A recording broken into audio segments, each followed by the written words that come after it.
So hello my dear students, my dear friends, कैसे हैं आप सभी लोग। उम्मीद करता हूँ आप सभी लोग बहुत अच्छे होंगे, आपकी पढ़ाई अच्छे से चल रही होगी। तो गाइज आज हमारा थर्ड लेक्चर होने वाला है पोइट्री का, जिसमें हम लोग एक्सप्लेनेशन को देखने वाले हैं और लिटरेरी डिवाइसेस के बारे में बात करने वाले हैं।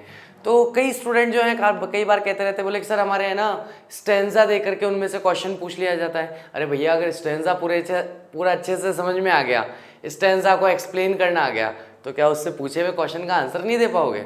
हैं, कैसी मजाक करते रहते हो यार। खुद डरते रहते हो, मेरे को डराते रहते हो। मेरा जीवन से ऊंचा नीचा होता रहता है कि यार क्या करवाया है, क्या नहीं करवाया है, क्या करवाना है, क्या नहीं करवाना है। तो भाई ऐसा मत करा करो। हम अगर एक्सप्लेनेशन पढ़ रहे हैं स्टेंजा वाइज, तो चाहे उसमें से एमसीक्यू पूछ ले कोई एग्जामिनर, क्या फर्क पड़ रहा है। चाहे उसमें से कुछ और टॉपिक पूछ ले, कोई वर्ड पूछ ले, कौन सा लिटरेरी डिवाइस यूज हुआ है ये पूछ ले, तो कुछ भी पूछ ले ना भाई। अगर हमारा स्टेंजा तैयार है तो टाइप ऑफ क्वेश्चन कोई भी हो, फर्क नहीं पड़ता है, हम उसका आंसर बहुत आसानी से दे सकते हैं। क्लियर है भाई?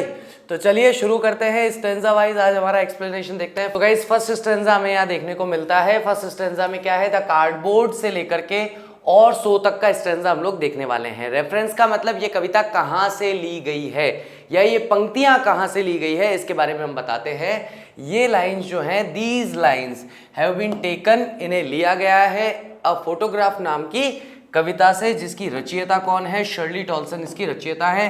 This poetry is about change, और ये कविता परिवर्तन के बारे में है, जिसके बारे में कल हमने बात की थी सेंट्रल आइडिया के अंदर। कॉन्टेक्स्ट यानी कि इस स्टेंजा के अंदर, इस पद्यांश के अंदर क्या बताया गया है, मूलतः बताने का क्या प्रयास किया गया है। इन दिस स्टेंजा, इस पद्यांश में poet's looking at a photograph, जो हमारी कवियत्री हैं वो एक फोटोग्राफ की तरफ देख रही हैं, of her mother with her cousins, जिसमें उनकी माताजी दिखाई दे रही हैं और उनकी माताजी की जो कजन्स हैं, चचेरी या ममेरी बहनें हैं, वो दिखाई दे रही हैं। तो गाइस अब इसको हम एक्सप्लेन करेंगे अपनी लैंग्वेज के अंदर। आप चाहें तो इसमें लैंग्वेज थोड़ी सी चेंज भी कर सकते हैं, उसमें कोई परेशानी नहीं होगी। आराम से लिखो, अपने मन से लिखो, अपने तरीके से लिखो, कोई दिक्कत नहीं है। The poetess Shirley Toulson looks at a photograph that was taken on a piece of cardboard long ago. तो पोएटेस यानी कवित्री यहाँ पे जो है शर्ली टॉल्सन, वो एक फोटोग्राफ की ओर देखती है जो कि लिया गया था एक कार्डबोर्ड के टुकड़े पर बहुत समय पहले। The photograph shows her mother, और उस फोटोग्राफ में उनकी माताजी जो है वो दिखाई दे रही हैं, with two of her girl cousins, उनकी दो लड़कियां जो चचेरी या ममेरी बहनें हैं उनके साथ में दिखाई दे रही हैं, who were younger than her self, और वो दोनों कजन्स जो थी वो उनकी माताजी की तुलना में छोटी थी। उनकी माताजी तो 12 साल की है, तो ये 7-8 साल की रही होंगी, अंदाजा लगा रहा हूँ, कोई लिखा हुआ नहीं है कहाँ पे कितने साल की थी। बाद में बोल लो सर आपको कैसे पता 7-8 साल की थी, ऐसा मत करना, एक अंदाजा लगा लो, ठीक है। 12 साल की है, बड़ी सी दिखाई दे रही है, उसके साथ में दो उसकी बहनें हाथ पकड़ के खड़ी है, तो छोटी होगी, 5 साल की, 6 साल की, 7 साल की, अंदाजा लगा रहे हैं, ठीक है। These 3 little girls had gone paddling on a sea shore, ये 3 लड़कियां जो है ये गई है पैडलिंग करने के लिए एक शी शोर पर, यानी कि समुद्र के तट पर, पानी के अंदर चलने के लिए, पानी में मस्ती मारने के लिए। The 2 girls cousin of the poetess mother were holding one hand each of her, ये दोनों लड़कियां जो हैं, कजन लड़कियां जो है पोएटेस की माँ की, उन्होंने holding one hand each of her, यानी कि दोनों लड़कियों ने उनकी माताजी के दोनों हाथ पकड़ रखे हैं। एक लड़की ने एक हाथ पकड़ रखा है, दूसरी लड़की ने एक हाथ पकड़ रखा है, ऐसे करके दोनों ने एक एक हाथ पकड़ रखा है ताकि वो पानी में बह ना जाए, छोटी है ना, तो इसलिए वो डर के मारे पकड़ा हुआ है, दीदी संभाल लो नहीं तो डुपिक हो जाएगा अभी एक बार को। चलिए सेकंड स्टेंजा देखते हैं। सेकंड स्टेंजा के अंदर हमें क्या देखने को मिलता है, ऑल 3 से लेकर के ट्रांजिट फीट जो है वहां तक का हम लोग स्टेंजा पढ़ने वाले हैं। तो वापस रेफरेंस बिल्कुल सेम है जैसा आगे बताया था। स्टेंजा में हम लोग यहाँ पर देखेंगे कॉन्टेक्स्ट। इन दिस स्टेंजा, इस पद्यांश में, poetess thinks about that sea holiday of her mother and the sea, तो यहाँ पर जो कवियत्री है वो 2 चीज़ों के बारे में सोच रही है। एक तो जो उनकी माताजी सी हॉलीडे मनाने के लिए यानी समुद्र तट पर छुट्टियां बिताने के लिए गई थी उसके बारे में विचार कर रही हैं, साथ ही साथ उस समुद्र के बारे में भी विचार कर रही हैं कि समुद्र कैसे कम परिवर्तनशील है मेरी माताजी के परिवर्तनशील होने की तुलना में। मेरी माताजी ज़्यादा परिवर्तनशील है, क्योंकि अब जब मैं ये फोटो देख रही हूँ तब मेरी माताजी इस संसार से जा चुकी हैं, लेकिन अगर मैं उस समुद्र को देखूं तो उसमें बहुत कम परिवर्तन हुआ है। तो जब हम कहते हैं ट्रांजिट परिवर्तनशील, तो वह परिवर्तनशील पैर किसके लिए कहेगी इस स्टेंजा में? अपनी माँ के पैरों के लिए कहेगी। तो पैर और समुद्र फोटो में एक साथ दिखाई दे रहे हैं, तो पैर तो बदल गए लेकिन समुद्र जैसा था वैसा का वैसा ही ऑलमोस्ट है, उसमें ज्यादा परिवर्तन नहीं हुआ है। ये भाव, इसके बारे में कल हमने वैसे बहुत अच्छे से चर्चा की है। ऑल द थ्री गर्ल्स, तीनों की तीनों लड़कियां जो है वर स्टैंडिंग मोशनलेसली, बिल्कुल बिना हिले डुले खड़ी है। अब फोटो में तो बिना हिले डुले ही खड़ी होगी ना, फोटो में कहाँ हिलती डुलती दिखाई देगी। And smiling at the uncle who was taking their photograph, और उनके अंकल को देख करके मुस्कुरा रही हैं जो कि फोटोग्राफ ले रहे थे। हम लोग भी किसकी तरफ देख के मुस्कुराते हैं? फोटोग्राफर की तरफ देख करके मुस्कुराते हैं। जीवन में भले नाश मचा हुआ हो और अगर दोस्त आके कहते भाई फोटो तो ये हो ही जाता है, चाहे जीवन में मनुष्यत चल रही हो, कोई भी आके कहते ना फोटो, एकदम से ऐसे हो जाता है यस चीज, तो वो वाली बात है।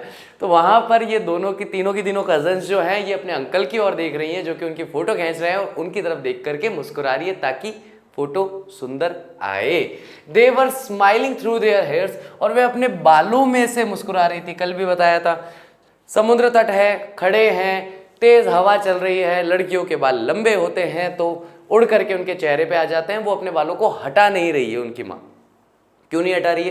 क्योंकि दोनों हाथों से दोनों बहनों को पकड़ रखा है, तो उनके बाल भी है उनके चेहरे पर और वो मुस्कुरा भी रही है, तो बालों में से मुस्कुरा रही है, ऐसा कहा गया है ना। अब जैसे लड़के बालों में से मुस्कुराते हैं तो वो बात अलग है, दाढ़ी आ गई, मूछें आ गई और मुस्कुरा रहे हैं तो वो भी बालों में से मुस्कुरा सकते हैं, इट्स नॉट लाइक दैट, ठीक है। लेकिन लड़कियों का बालों में से मुस्कुराना अलग है, लड़कों का बालों में से मुस्कुराना अलग है, दोनों चीज़ों में अंतर है, समझा करो, है ना। It had spread over their faces, और ये बाल जो है उनके चेहरे पर बिखरे हुए हैं बिकॉज ऑफ द विंड, हवा की वजह से।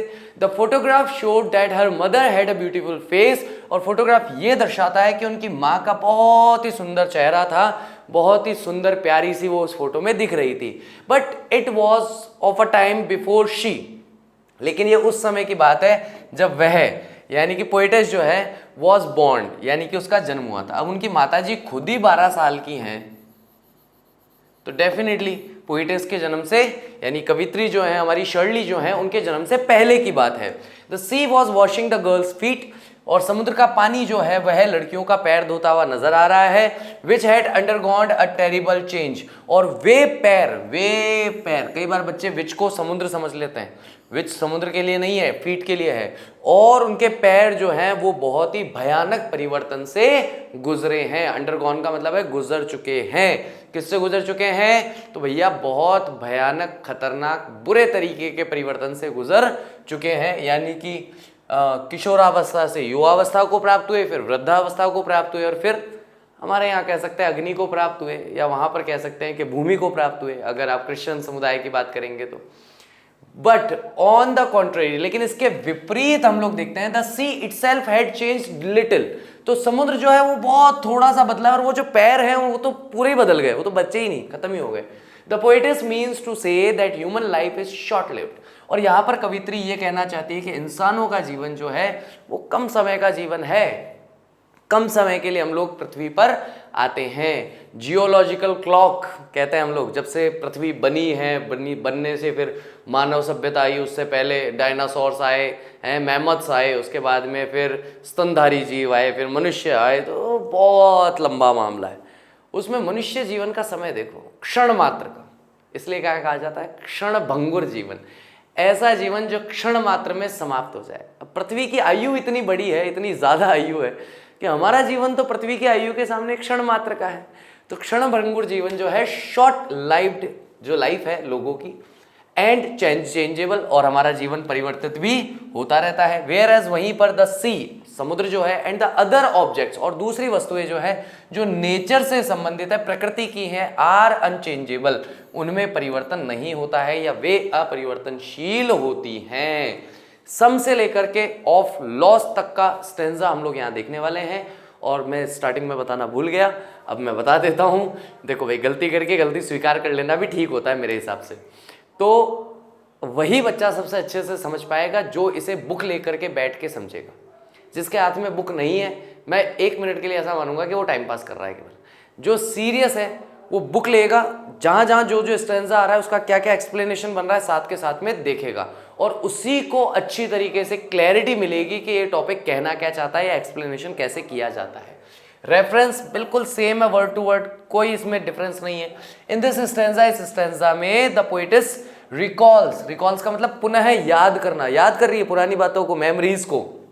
How her mother used to laugh about the dress and holiday of that time, कैसे उनकी माताजी जो है वो जो ड्रेस उन्होंने पहन रखी है या उन तीनों ने पहन रखी है उसके बारे में और हॉलीडेज के बारे में उस समय के यानी पुराने जमाने के, जब वो 12 साल की थी, है ना, तब वो कैसे उस टाइम को याद करके और मुस्कुराती थी, हंसती थी, इसके बारे में बात कर रहे हैं। ठीक है, तो कल भी मैंने बताया था कि एक बार की बात है जब उनकी माताजी 32 साल की थी या फिर 42 साल की थी, तब वो वही फोटो देख रही थी जो अभी वर्तमान में शर्ली देख रही है। ठीक है, और उस समय में वो याद कर रही थी कि वो जब 12 साल की थी तब उन्होंने कितना मजा किया था, किस तरह के कपड़े उनके पेरेंट्स पहनाते थे उसके लिए, सी हॉलीडे के लिए। तो सी हॉलीडे जाना है लेकिन पहन रखे हैं पूरे लंबे लंबे कपड़े, तो उसको देख करके वो हंसती थी। ठीक है, इसको लेके कंफ्यूज मत होना, बहुत सारे बच्चे क्या हैं ये 32, 42 और 12 के बीच में कंफ्यूज हो जाते हैं कि अच्छा वो भी गई थी क्या हॉलीडे पे, अच्छा ये शर्ली भी जाके आई है अपनी माँ, शर्ली अपनी माँ के साथ हॉलीडे पे कैसे जाएगी, है उसकी माँ हॉलीडे पे तब गई थी जब वो 12 साल की थी, तब शर्ली का शय भी पैदा नहीं हुआ था। तो फालतू क्यों दिमाग लगाते हो कि सर कौन गया था हॉलीडे पे, खुद दिमाग लगाओ थोड़ा सा कि भाई कौन गया होगा। चलिए, तो इस स्टैंजा के अंदर वो सारी चीजें देखती हैं, याद करती हैं कि कैसे मेरी माँ बैठा करती थी और इस फोटो को देखकर हंसा करती थी। उस बात को शर्ली आज याद कर रही है जब उनकी माताजी को मरे हुए 12 साल हो चुके हैं लगभग। ठीक है, the poet's looks at the photograph, poet's जो है वो फोटोग्राफ की तरफ देखती है, विच शोज हर मदर, जिसमें उसकी माताजी को दर्शाया गया है, देन 12 ईयर्स ओल्ड, तब जो 12 वर्ष की थी, एंड हर 2 गर्ल कजिन्स, और उनकी 2 गर्ल कजिन्स है, ऑन द सी बीच, समुद्र तट पर। The poetess remembers how her mother used to laugh at the photograph, poetess को याद आता है कि कैसे उसकी माताजी जो है इस फोटो को देखकर हंसा करती थी। She would tell the poetess, वो पोएटिस से कहा करती थी, हाउ देयर पेरेंट्स, कि किस तरीके से उनके माता पिता जो थे, एंड अदर्स, और दूसरे जो थे, ड्रेस्ड देम, उन्हें कपड़े पहनाते थे, फॉर ए हॉलीडे, एक छुट्टी के लिए, ऑन द बीच, समुद्र तट पर बिताई जाने वाली छुट्टी के लिए किस तरह के अजीबो गरीब फनी कपड़े पहनाते थे, एंड लाफ्ड, और ये देख करके वह बहुत हंसा करती थी, पोएटिस की माताजी। The poetess's mother remembered those moments with sadness in her heart, most important चीज याद रखना। तो अब यहां पर प्रश्न बनता है, 2 लोगों के अलग अलग दुख, शर्ली का दुख और शर्ली के माताजी का दुख। शर्ली के माताजी का दुख यह है कि भैया पहले जब मैं 12 साल की थी तब मैं जैसे छुट्टियां मनाने जाती थी, अब मैं वैसे छुट्टियां मनाने नहीं जाती, वैसा जीवन अब नहीं रहा। तो ये 32 या 42 साल की उम्र में उनकी माताजी का दुख रहा, दर्द रहा। शर्ली का दुख क्या है? शर्ली का दुख यह है कि भाई 32 साल की या 42 साल की जब मेरी माताजी थी, इन फोटोओं को देखकर हंसती थी, उनकी हंसी को अब मैं जीवन में कभी नहीं देख पाऊंगी, ये शर्ली का दुख है। तो इन दोनों के दुख अलग अलग हैं। तो यहां पर उनके माताजी का दुख हमें दिखाई देता है। इट वॉज हर पास्ट, ये उनका भूतकाल था, दैट वॉज नो मोर, वह भूतकाल, वह पुराना समय जो अब नहीं रहा। The innocent Joy of a C holiday had gone, एक मासूमियत भरे तरीके से एक समुद्री तट पर छुट्टियां बिताते हुए आनंद करने का समय हैड गॉन, जा चुका है, विद द पास्ट, भूतकाल के साथ में। सिमिलरली, साथ बिल्कुल वैसे ही, हर यानी कि हर मदर्स लाफ्टर, यानी कि उनकी माताजी की जो मुस्कुराहट है, हंसी है, was a thing that of the past for the poetess as her mother was no more, और उनकी माताजी का जो हंसना है वो भी पोएटेस के लिए, कवित्री के लिए एक पास्ट है, क्योंकि अब उनकी माताजी जीवित नहीं है इन दिस वर्ल्ड, इस संसार में अब वो मौजूद नहीं है। Both had their faces twisted and distorted when they recalled their happiness, happy childhood days. दोनों के दोनों ही, यानी माताजी और पुत्री जी दोनों ही अलग अलग समय में अपने चेहरे को मोड़ लेती हैं, निराशा से, दुख से, जब भी वे याद करती हैं अपने सुखद बचपन को या अपने हैप्पी चाइल्डहुड को, कि कैसे उनका बचपन का जो समय था वो खुशियों से भरा हुआ था। They tried hard to extract some relief by forgetting their losses, और किसी ना किसी तरीके से वे दोनों ही प्रयास कर रहे हैं कि थोड़ी सी राहत थोड़ा सा आराम, थोड़ी सी शांति, रिलीफ का मतलब ऐसा राहत होता है, उन्हें मिल जाए अपने अपने लॉसेस को भूल करके, है ना। भूलता कोई नहीं, कहने वाली बात है कि भाई जो हुआ भूल जाओ, है जितना भूलने की कोशिश करते हैं उतना ज़्यादा याद आता है। समस्या सबसे बड़ी ये है, परेशानी यहाँ से खड़ी होती है। आप लोगों को मैं बोलूँ कि हाथी के बारे में मत सोचो, मत सोचना, हाथी के बारे में मत सोचना, वो बड़े बड़े काम होते हैं, सूंड वाला होता है, लंबा चौड़ा सा होता है, मत सोचो, हाथी के बारे में मत सोचो। जितनी बार मैं कहूँगा हाथी के बारे में मत सोचो, उतनी बार आपके दिमाग में हाथी आएगा। तो भूलने का किस्सा कई बार ऐसा ही होता है, जो चीज़ भूलने की होती है वो हम भूल जाते हैं, है ना, सॉरी उल्टा बोल दिया, जो चीज़ नहीं भूलने की होती है वो तो हम भूल जाते हैं, और जो भूलने की होती है वो रोज़ याद आती है। ठीक है, तो यही इनके साथ भी ऐसा ही होता है, और हर व्यक्ति के साथ होता है। सामान्यतः ये जीवन का सत्य है, इसे स्वीकार करके और आगे बढ़ना पड़ता है। तो कोई भी अगर लॉस होता है ना, उससे भागो मत, क्योंकि वो हमारे जीवन का हिस्सा है और वो आजीवन हमारे साथ रहने वाला है। किसी एक व्यक्ति को मैं सुन रहा था, सुनते सुनते उन्होंने मुझे बताया कि हमारा जीवन जो है वो एक किताब की तरह चलता है, और प्रतिदिन उस किताब में एक नया पन्ना जुड़ते जाता है। आज का दिन एक पन्ना और जुड़ गया, फिर आज का दिन एक पन्ना और जुड़ गया, फिर आज का दिन एक पन्ना और जुड़ गया।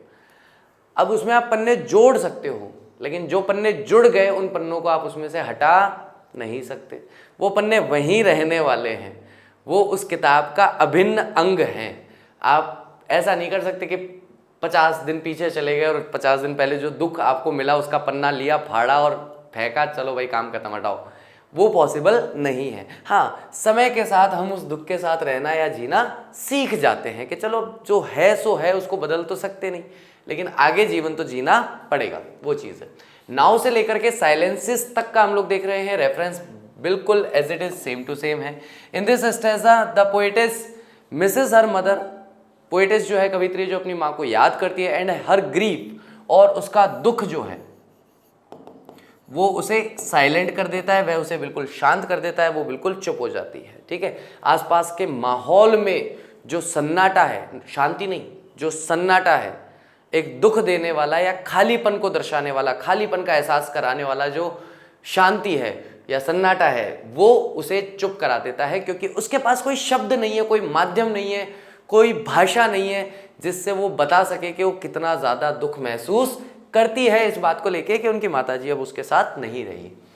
The poetess mother has been dead for nearly 12 years. तो पोएटेस की माताजी जो है लगभग 12 साल से मृत हैं, यानी उनकी जो मृत्यु है 12 साल पहले हो चुकी है। The girl in the photograph her mother, और वह लड़की जो उस फोटोग्राफ में दिख रही है यानी कि उनकी माताजी, had also enjoyed her time for the same period, यानी कि वह भी जब एंजॉय कर रही है तब वह कितने साल की है, तब वह भी लगभग 12 साल की है। Now her mother is no more, अब उनकी माताजी जो है वो जीवित नहीं रही। The loss of the poetess is so huge, और नुकसान या लॉस जो है, किसी को खो देना जो है पोएटेस के जीवन में, वो बहुत ही बड़ा है। That she has no words to describe it, कि उसके पास शब्द ही नहीं है कि कैसे वह अपने दुख का वर्णन करे। दुख का वर्णन करने का मैं कल परसों देख रहा था, जब ये चैप्टर पोएट्री पढ़ानी थी उससे पहले मैं देख रहा था, मैं कहा भाई कोई तो रास्ता होगा इंसान अपना दुख बता सके। तो कल के लेक्चर में भी मैंने बताया था कि बस कहने वाला कह देता है कि मैं दुखी हूँ, सुनने वाला सुन लेता है कि मैं दुखी हूँ, महसूस करने वाला महसूस कर लेता है कि यार ये बहुत दुखी है, मतलब इसके मन में पीड़ा बहुत ज़्यादा है। तो शब्दों का सहारा वहाँ आप नहीं ले सकते, शब्दों के माध्यम से आप वहाँ बात नहीं कर सकते। हाँ, कई बार हम उदाहरण देने की कोशिश करते हैं, तो कई बार उदाहरणों से बात बन जाती है, ज़्यादातर नहीं बनती है। ठीक है, इनफैक्ट वास्तविकता में देयर इज नथिंग टू से, कुछ भी कहने के लिए नहीं है अबाउट द लॉस, इस नुकसान के बारे में, that the poetess has suffered, जिससे पोएटेस पीड़ित हुई है, in the death of her mother, उनकी माताजी की मृत्यु की वजह से या मृत्यु के समय में। शी इज साइलेंस्ड, वह चुप हो गई है, बाय द एम्प्टीनेस, खालीपन जो है, created by her mother's death, यानी कि उनके जीवन में एक जो खालीपन आ गया है उनके माताजी की मृत्यु की वजह से, उसकी वजह से वे बिल्कुल चुप हो जाती हैं, बिल्कुल शांत हो जाती हैं, कुछ भी नहीं बोलती हैं, कहती हैं मेरे पास अपने मन के भाव, दर्द या पीड़ा को बताने के लिए, दर्शाने के लिए कोई भी शब्द नहीं है, और निशब्द होकर के वह वहाँ चुप बैठ जाती है। ठीक है, नेक्स्ट हम बात कर रहे हैं पोएटिक डिवाइसेस के बारे में। पोएटिक डिवाइसेस, बच्चे पूछते रहते हैं सर होते क्या हैं, तो हिंदी में एक शब्द बताता हूं, अंग्रेजी में वही पोएटिक डिवाइसेस हैं, अलंकार। ठीक है, बहुत सारे लोग अलंकार ऐसे भी लिखते हैं। ठीक है, आपको जैसे समझ में आए वैसे देख लेना, और अलंकार आप चाहो तो ऐसे भी लिख सकते हो, ऐसे भी लिख सकते हो, दोनों में से जैसे आपको ठीक लगे वैसे लिखो। चलिए, पोएटिक डिवाइस में सबसे पहला आता है अलूजन। अलूजन एक ऐसा रेफरेंस है या एक ऐसा इंसिडेंशियल मेंशन है ऑफ समथिंग, यानी कि इंसिडेंट के तरीके से हम किसी चीज को मेंशन करते हैं, समथिंग आइदर डायरेक्टली और बाय इम्प्लीकेशन, या तो डायरेक्टली हम बता देते हैं किसी इंसिडेंट्स को या फिर इम्प्लीकेट करते हैं उसको। An example of allusion in this poet is cardboard, जैसे कि कार्डबोर्ड का दिख जाना, जो कि बहुत ही स्वाभाविक सी बात है, एक्चुअल में वो फोटोग्राफ को रिप्रेजेंट करता है। और यहाँ पर हमारा एल्यूजन नाम का जो लिटरेरी डिवाइस है या पोएटिक डिवाइस है वो यहाँ पर यूज किया गया है, किसी भी चीज को रेफरेंस की तरह काम में लेना। यानी कि जब मैं मानव हृदय के दुख बताना चाहूं और उसके लिए मैं उदाहरण के लिए एक पहाड़ का इस्तेमाल करना शुरू कर दूं कि भाई ये पहाड़ है, तो हमने पहाड़ की इमेज को बेस बना लिया अपनी सारी बात करने का, वहां पर एल्यूजन हो जाता है। नेक्स्ट है एलिट्रेशन। एलिट्रेशन जो है, जहां पर भी इनिशियल लेटर में हम लोग ये देखते हैं कि किसी एक ही साउंड को बार बार दोहराया जा रहा है, तो वहां पर एलिट्रेशन होता है। जैसे कि एग्जांपल के तौर पर हम देख सकते हैं, स्टूड में स, स्टिल में स, स्माइल में स, और टेरिबल में ट, ट्रांजिस्ट में ट, साइलेंस में स और साइलेंसेस में भी स। तो जहां पर भी किसी भी शब्द के शुरुआत में कोई ध्वनि बारंबार आ रही हो, बार बार आ रही हो, तो वहां पर रिपीटेशन हो रहा हो, और खास करके कौन सी ध्वनि का, जो हमारी व्यंजन ध्वनि होती है। कौन सी ध्वनि होती है हमारी? व्यंजन ध्वनि का जब रिपीटेशन होता है तो हम देखते हैं वहां पर एलिट्रेशन हो रहा है। नेक्स्ट आता है ट्रांसवर्स एपिथेट। तो ट्रांसफर्ड एपिथेट जो है वो एक डिस्क्रिप्शन होता है जो कि रेफर करता है एक कैरेक्टर को या इवेंट को, किसी भी चरित्र के बारे में बताता है या किसी घटना के बारे में बताता है, but it use to describe a different situation. लेकिन इसका प्रयोग किसी अन्य स्थिति को दर्शाने के लिए या फिर किसी अन्य चरित्र को दर्शाने के लिए किया जाता है। जैसे कि मैं बात करने वाला हूं किसी सीधे साधे आदमी की, मान लो मैं बात करने वाला हूं शान सर की। शान सर इतने सीधे आदमी है कि मैं कहूँ कि अरे बिल्कुल हमारे पूरे के पूरे ग्रुप में अगर कोई गांधी है तो वो केवल शान सर है, इतने गांधी आदमी। मतलब यहाँ पर क्या है, किसी और चरित्र के माध्यम से किसी और व्यक्ति की विवेचना या व्याख्या करने का प्रयास कर रहा हूँ, हालांकि ये व्याख्या बहुत अजीब थी। ठीक है, चलिए ट्रांजिस्ट फीट जो है एक एग्जाम्पल है ट्रांसफर्ड एपिथेट का इस पोएट्री के अंदर, कि भाई ट्रांजिस्ट फीट कभी भी ट्रांजिस्ट नहीं होते, अस्थायी नहीं होते, लेकिन उसको ट्रांजिस्ट फीट के माध्यम से क्या बताने का प्रयास किया गया है कि भैया हमारा जीवन जो है उसमें लैक ऑफ परमानेंस दिखाई देती है, कि भाई हमारा जीवन जो है, मानव जीवन जो है वो स्थायी नहीं है, अस्थायी है। तो अस्थायी बताने के लिए पैरों को दर्शाया गया कि भैया पैर जो है ट्रांजिट है। ट्रांजिट का मतलब है कि भैया अस्थायी है पूरे के पूरे चरण, ठीक है। But it is used to describe the lack of permanence of human life, लेकिन इसका इस्तेमाल किया गया है लैक ऑफ परमानेंस यानी कि जीवन की स्थायित्वता को बताने के लिए कि जीवन स्थायी नहीं है। नेक्स्ट आता है ऑक्सीमोरन। ये एक लिटरेरी डिवाइस है जहां पर दो ऑपोजिट आइडियाज यानी कि जो दो विरोधाभासी विचार होते हैं जिन्हें ज्वाइन किया जाता है एक इफेक्ट करने के लिए, ठीक है, कि भाई आप एक इफेक्ट पैदा कर सकते हैं, एक प्रभावशाली ढंग से अपनी बात कर सकते हैं। जैसे कि लेबर ईज, तो परिश्रम जो है वह कभी भी ईजी नहीं होता है किसी भी व्यक्ति को। भाई मैं आराम करना चाहता हूँ और मैं कह रहा हूँ मैं आराम करना चाहता हूँ इसलिए मैं मेहनत कर रहा हूँ। अरे तो मेहनत करना और आराम करना है तो दोनों ऑपोजिट बातें हो गई ना। लेकिन यहाँ पर लेबर्ड और ईज दोनों का एक साथ में प्रयोग किया गया है। ये जो है एक एग्जाम्पल है ऑक्सीमोरन का। लेबर्ड का मीनिंग होता है ग्रेट डिफिकल्टी, बहुत ज्यादा समस्या होना। ईज का मतलब होता है कंफर्टेबली यानी किसी भी चीज में सहज होना। दोनों ही वर्ड जो है एक दूसरे के ऑपोजिट मीनिंग देते हैं, लेकिन यहाँ पर उन्हें क्लब किया गया है, जोड़ा गया है साथ में कि भाई किस तरीके से वह प्रयास कर रही है अपने आप को ईजी करने के लिए, कंफर्टेबल करने के लिए। पर्सोनिफिकेशन का मतलब होता है, इसको तो आप जानते हो, मानवीकरण अलंकार होता है कि जहां पर हम अमानव को मानव की तरह दर्शाएं, निर्जीव वस्तु को ऐसे व्याख्या करें निर्जीव वस्तु की जैसे वो मानव की तरह व्यवहार कर रही है। The example it's silence silences यानी कि खामोशी जो है वो खामोश कर देती है या चुप कर देती है। ये सिचुएशन जो है ये ह्यूमन क्वालिटी ऑफ साइलेंस के बारे में बताती है कि मानवीय गुण जो है साइलेंस को लेकर के उसे दर्शाने का प्रयास यहाँ पर किया गया है। ठीक है गाइस, तो आगे बढ़ते हैं गाइस, देखते हैं। चलिए ठीक है, तो ये हमारी पोइट्री है और इसमें हम लोगों ने जो भी हमारे एग्जाम ओरिएंटेड जो इम्पोर्टेंट पॉइंट है वो हम लोगों ने डिस्कस कर लिए हैं। बाकी आगे के लेक्चर के अंदर हम लोग क्वेश्चन आंसर्स डिस्कस करेंगे, तो उसके लिए आप लोग जो हैं हम लोगों का एप्लीकेशन जो है वो डाउनलोड कर सकते हैं, उसमें आगे के लेक्चर्स आपको देखने को मिल जाएंगे। Thank you very much, I will see you soon in my next lecture. Till that take care of yourself, bye bye, I will see you soon.